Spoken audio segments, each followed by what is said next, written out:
Welcome to r/Maliciouscompliance, where OP kicks a guy in the balls. Our next Reddit post is from Princess of Me. One day in 10th grade in the early 90s, I was just standing around with classmates and friends, as 10th graders tend to do. Some of the guys began joking about being kicked in the balls. One of the guys said that had never happened to him, so naturally, the other guys called him a liar and began teasing him. Because 10th graders often lack a reasonable sense of caution, the teased guys started asking the girls to kick him in the jewels. One by one, the other girls said no and pushed him away. Now, a little about me. I was not like the other girls at my school. I came from a bad home that appeared to be amazing. I had long ago stopped caring, and I was already a straight shooter. So, the guy gets to me and asks me to kick him in the balls. I asked him if he was serious. He stated that he was. I asked him, "Are you sure?" And he said that he was. I asked him to ask me specifically for what he wanted me to do. He did, including the fact that he wanted it to be a hard kick. Again, I asked, "Are you sure?" After making sure that everyone else heard that, I told him to get ready. With one swift kick, I made hard contact. Exactly where and how he asked for it. He didn't so much scream, but his eyes did roll back and he fell over throwing up. Everyone went insane. The other guys flinched hard, and another of the guys actually threw up. I won't say that I regretted doing it, but I will say that I felt a little bad for his response. Eventually, he got up. I asked if he was all right. He nodded and squeaked out that he was okay and went to sit down. A few days later, he was sitting outside and waved me over. He said that he doesn't hold anything against me because he literally asked for it. Then he asked me out, but I still had a boyfriend, so I turned him down. In hindsight, many years later, I think that could have been one hell of a How I Met Your Mother type story. He ended up marrying a lovely lady and having a family, so thankfully I didn't break his balls. The top comment from K-Bird is, "I'm surprised the guy still had the nerve to ask you out after that. Talk about having balls." Our next Reddit post is from 321 Backup. Back in high school, I was all about my car. Don't get me wrong, it was a rolling piece of garbage, but it was my car. It had a trade-in value of like $5, but it was my car. I was learning how to take care of it, by which I mean I found where the dipstick was and how to pull it out. I hadn't yet moved on to tire inflation. One step at a time. One day after school, I drove over to my friend's place. We jump out, pop the hood, pull the dipstick, check the oil, and it was fine, so we put the hood back down. I had no idea what an HOA was or what it meant. I was just a happy, ignorant teenager, eager to demonstrate how responsible I was with my new wheels. A few days go by and we're hanging out at my friend's place when my friend's mom comes home. She starts giving us the business in that I'm annoyed but trying not to be voice about a warning she received from the HOA regarding repairing cars in your driveway, complete with a photo of my piece of garbage car with the hood up. Really, she was being pretty cool about it, though clearly annoyed. We explained that we weren't repairing anything, that I was just checking the oil level and I didn't even need any tools. She softened quite a bit, and the focus of her annoyance shifted from us to the HOA, since it's entirely reasonable for anyone to check their oil levels in a car. She finds her copy of the HOA rules and we all read them together. Sure enough, there's a bylaw that says that you can't repair a car in the driveway.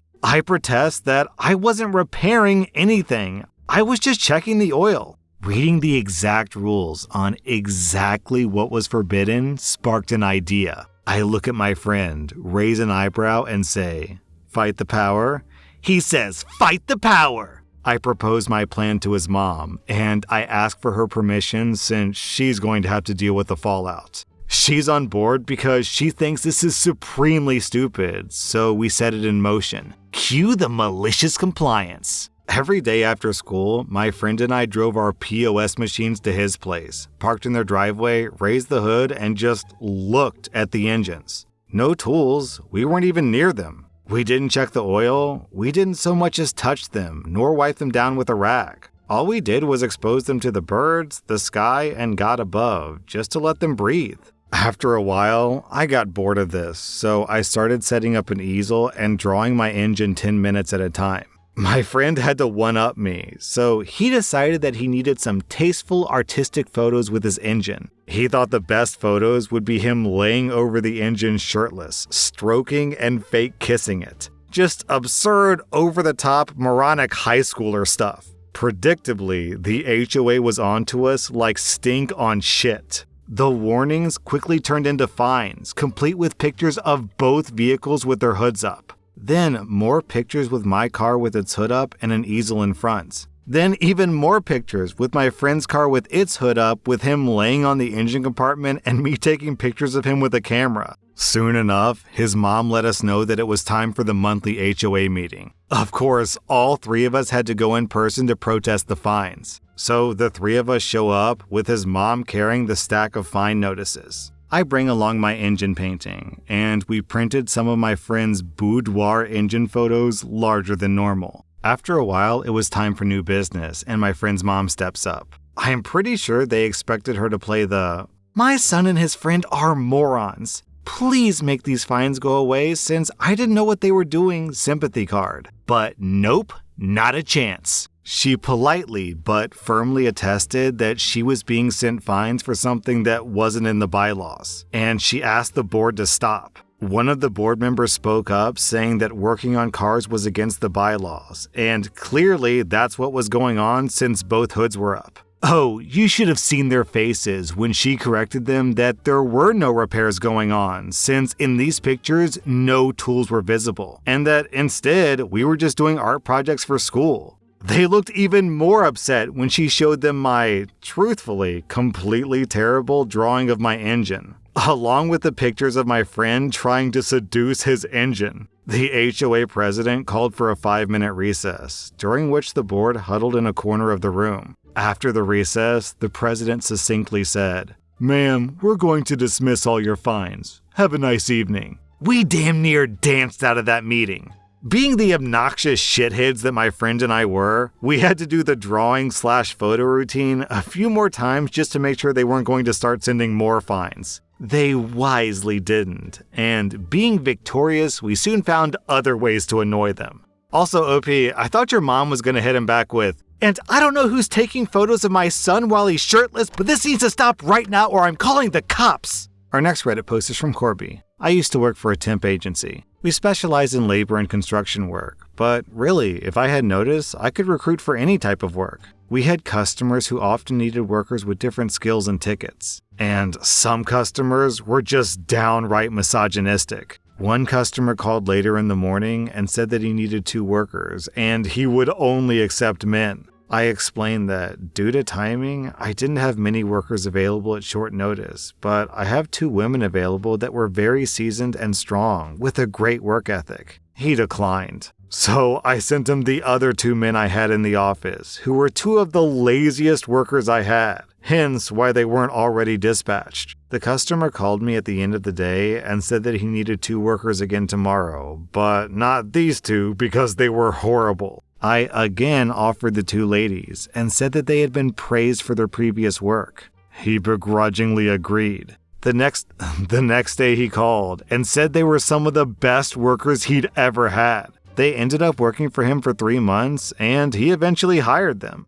Our next Reddit post is from Gold Carpenter. A little disclaimer. My daughter is a wonderful kid. She's smart, but she's also a smartass. A couple of years ago, coronavirus had just started, and my daughter was roughly 8 years old. She was really into salami pizza. I wouldn't allow her to have more than 1 a week, obviously. Now, at some point, I had told my daughter that you have to try a certain food 7 times before you can really decide if you like it or not. She apparently misunderstood me and somehow got it in her head that other kids are able to eat the same thing every day, 7 days a week. So she said, "Other kids get to eat everything they want 7 times a week. That's why they like it." But I understood her wish. Salami pizza every day. My daughter had this malicious grin on her face. I answered with the same grin. "Okay, you'll get salami pizza the next week. Only salami pizza. Nothing else." She was hyped. Yay! All that pizza. Her favorite type too. Monday morning rolls around and she gets salami pizza for breakfast. Fantastic! I'm the best parent ever. Monday lunch is leftover salami pizza from the morning. Monday evening, time for the second pizza. I make enough for the rest of the family too. Everyone enjoys salami pizza. Fun. Tuesday morning, and guess what's for breakfast? Exactly. My daughter asked for something else. I remind her of my promise. Salami pizza all day, every day for a week. Yay!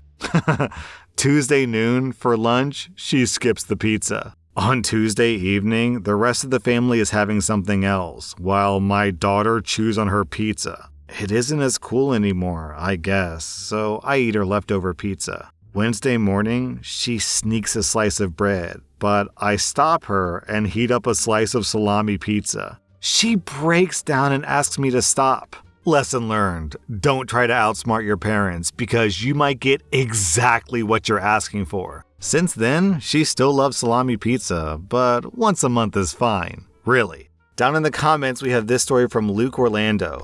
My grandfather, a professional chef and restaurant owner, made the same promise to my dad, who said that he wants spaghetti and meatballs for every meal. Well, over a week later, my grandfather finally broke down because my dad really effing loves spaghetti and meatballs. And beneath that, this story from Computer. One of my friends mentioned how in college, they would have something like pasta with tomato sauce and cheese for 1 week, pizza the next week, lasagna the third week, and then go back to pasta. I said, but those are the same ingredients. And he said, yeah, but they were different forms of food. Yeah, I'm actually kind of in the camp of these last two stories of people who can eat the same thing every single day, nonstop. There is a brand of cereal that, honest to God, I have eaten every single morning for like 10 years. And a lot of the times, if I'm not eating lunch or dinner, I'll just eat that exact same bowl of cereal for lunch and or dinner. I could really probably eat that bowl of cereal for breakfast, lunch, and dinner 7 days a week and be pretty happy with it. Obviously, I couldn't do it my entire life. 365 days of that, nothing but the same bowl of cereal every day. That's a bit much, but like 7 days, yeah, I could do that no problem. I'd be pretty happy about it, to be honest. The cereal, by the way, is Nature's Path Organic Pumpkin Seed plus Flax Granola from Costco, and it is the nectar of the gods. Our next Reddit post is from Jay the Meme King. Insurance companies are not your friends and will do everything they can to save money, including not paying for your medically necessary services. There's a lot of news coming out about insurance companies using algorithms to deny claims and doctors signing off on them. Before algorithms, they would have minimum wage employees reading over these claims for the doctors instead. That was my job. I was 19 years old, working for insurance companies, denying claims. I was the person doctors would call when they thought that the insurance company should pay for medicine or a service. For some reason, 19-year-old me with no medical experience was allowed to tell these doctors that services weren't needed medically. This job was the easiest, yet most miserable job experience I've ever had. I was only able to last a few months there. During my last 2 weeks, I was really slacking off. I was just so burned out. I couldn't stand denying yet another case where someone needed medications and the insurance company didn't want to pay for them. I was reprimanded for not working hard enough and getting the case processed. Insert malicious compliance. I worked faster than I ever had before. That's because I approved every single case that came before me. Every doctor I spoke to, I just gave them approval. Everything was approved. During my first week, I did this once and I was told not to do it again because I have to follow company guidelines. But by this point, I just didn't care. I was probably able to approve like 50 cases before I quit. I hope it made a difference to those people. F health insurance companies. That was r/maliciouscompliance, and if you like this content, check out my podcast where I publish the exact same episodes. Also, hit that subscribe button because I put out new Reddit videos every single day.